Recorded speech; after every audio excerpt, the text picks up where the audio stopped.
Ao assistir esse vídeo até o final, você obterá 10 dicas de prevenção e intervenção breve ao uso de drogas, além de entender melhor a complexidade dessa patologia e os principais motivos pelos quais ela é considerada uma questão de saúde pública.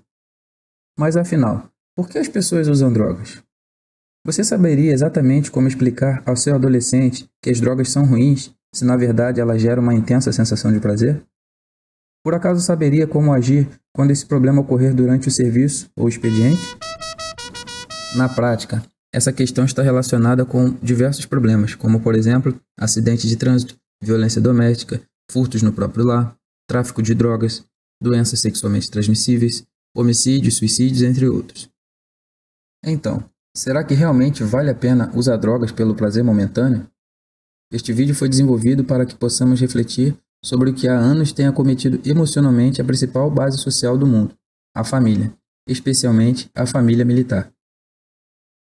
Essa problemática não atinge somente aqueles que fazem o uso de drogas, mas também afeta aqueles que convivem com ele, vivendo em função do sujeito que infelizmente se tornou dependente. Existem diversos motivos pelos quais as pessoas buscam as drogas.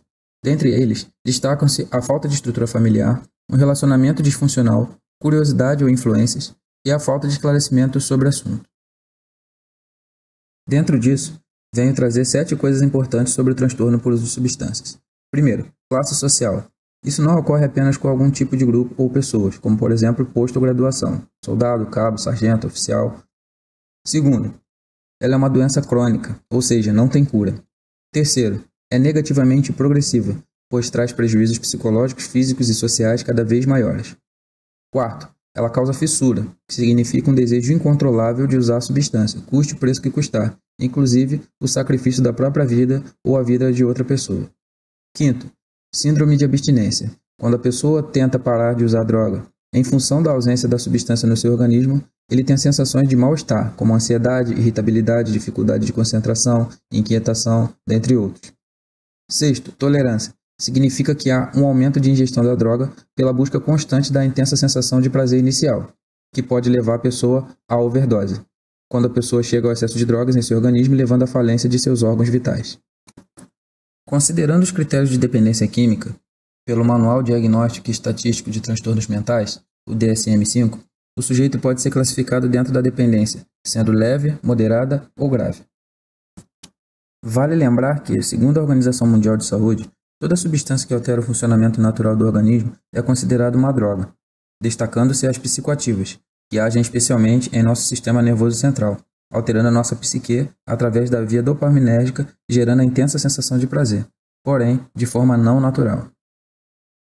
Não se pode afirmar ou pré-julgar alguém como um dependente químico, pois é necessário um diagnóstico de um médico especialista no assunto.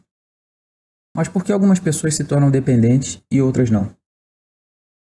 Isso vai depender da predisposição genética de cada pessoa, mas não existe o uso sem o risco, e não existe até então um exame clínico desenvolvido pela ciência para verificar essa predisposição do sujeito. Ou seja, considere o seu histórico familiar e decida você mesmo. Infelizmente, muitos usuários ou famílias tentam justificar, negar ou encobrir essa disfunção, devido ao preconceito, à vergonha do que os outros vão falar, ou pelo medo de alguma consequência negativa em sua vida pessoal ou profissional. Quando essas famílias se esgotam emocionalmente após diversas tentativas de tratamento devido às recaídas, geralmente elas abandonam seus filhos, maridos, esposas, que acabam infelizmente se tornando moradores de rua ou moradores de cracolândias espalhadas pelo país. Conforme é prometido, anote as 10 dicas de prevenção e de intervenção breve. Seja um bom exemplo para seus familiares, pares ou subordinados. Verifique se é o caso de retirar o militar da escala de serviço. Busque mais conhecimentos sobre o assunto através de palestras, reuniões, estágios e cursos. Baixe a cartilha de orientação e prevenção às drogas disponível na página eletrônica da 3ª Brigada de Cavalaria Mecanizada. Deixe seu ponto de vista muito bem esclarecido e contextualizado sobre as drogas.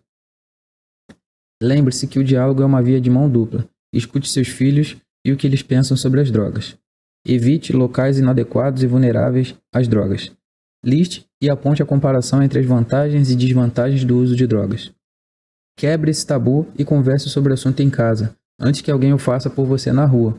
Afinal, é nesse ponto que a maioria dos pais perdem seus filhos para as drogas.